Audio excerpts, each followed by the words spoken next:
Good morning, hello everyone. যে যেখান থেকে আমার ভিডিওটি দেখছেন সবাইকে আন্তরিক শুভেচ্ছা এবং অভিনন্দন। আজকে আমি যাচ্ছি আমাদের লাগবরা টাউনের গীতা ভবন হিন্দু টেম্পলে। আজকে হিন্দু টেম্পলে দুর্গাপূজার নবমী পূজা হবে। আসলে এখন যে দুর্গাপূজাটা হচ্ছে এটা হচ্ছে বাসন্তী দুর্গাপূজা। তো আজকে আমি পূজা দেখতে যাচ্ছি। তো অনেক দিন ধরে চিন্তা ভাবনা করতেছি যে ফেসবুকে ভিডিও করব। তো আজকে ভাবলাম যে একটা ভিডিও করে দেখি কীরকম হয়। তো ভাবলাম আপনাদেরকে পূজা দেখিয়ে নিয়ে আসি। তো আমি যাচ্ছি পূজাতে, আপনারাও চলুন আমার সাথে, সব কিছু আজকে দেখাবো আপনাদেরকে।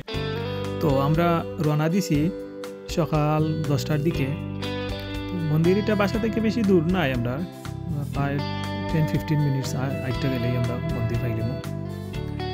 অনেক দিন ধরে চিন্তা ভাবনা করলাম যে একটা পূজা দেখতাম।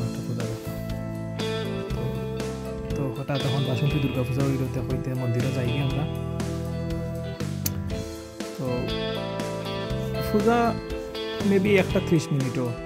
তো এর আগে আছে সব গিয়া গেট টুগেদার হইবা এক লাগে। তো এর লাগে আমরা বাড়াই গেছি 10টা 10:30টায়। তো মন্দিরে গিয়া বইমো, কত সময় পূজা দেখবো, ফুরুই থাকবে 11টার সময়। তো গিয়া পূজা দেখবো। তো এখন আমরা আইসি মন্দিরও। তো মন্দিরে ঢুকার ডান দিকেই জুতা রাখার একটা ভালো ব্যবস্থা আছে। সোজা সামনের দিকে গেলেই দেখা যায় মন্দিরের দরজা।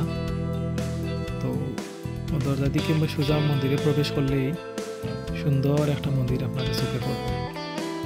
মন্দিরের ভিতরটা অনেক সুন্দর। মন্দিরের ভিতরে বসারও ভালো একটা পরিবেশ আছে। মন্দিরের রাধা কৃষ্ণের মূর্তি, অনেক সুন্দর সুন্দর মূর্তি, যেগুলো দেখতে খুব চমৎকার। আমরা যাওয়ার আগে পূজার উপকরণও রেডি আসলো। এদিকে ব্রাহ্মণও আইসইন। তো তাই পূজা আরম্ভ করে দিয়েছেন।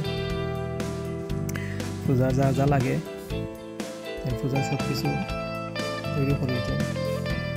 পূজার লাগে ফুলও রেডি আসলো। ফুলগুলা কিন্তু খুব চমৎকার আসলো, সুন্দর ফুল। এই ফুল দিনও আমরা অঞ্জলি লইম। তো অঞ্জলি লওয়ারও টাইম হয়ে যায়, কারণ ফরিতের পূজা এদিকে শেষ হয়ে যায়। ফরিতের পূজা শেষ হয়ে গেলে আমরা অঞ্জলি নেওয়া শুরু করি। তো অঞ্জলি নেওয়া শেষে আমরা যজ্ঞস্থান হয়েছি। এখানে দুর্গা পূজা শেষে যজ্ঞ করা লাগে। তো যজ্ঞ প্রায় বাংলাদেশের মতোই, বাংলাদেশে যেরকম পূজার যজ্ঞ করা হয় ইংল্যান্ডের মাটিতে এরকম যজ্ঞ হয়।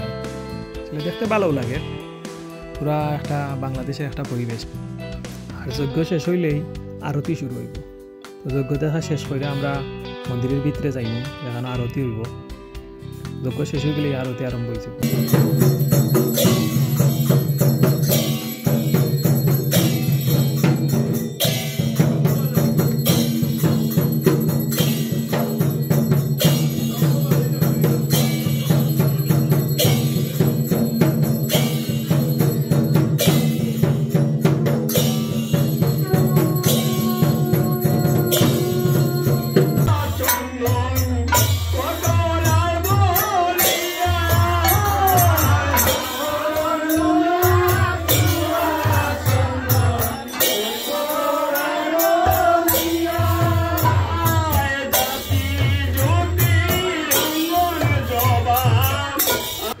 তো আরতি শেষে প্রসাদ খাওয়ার ফলা।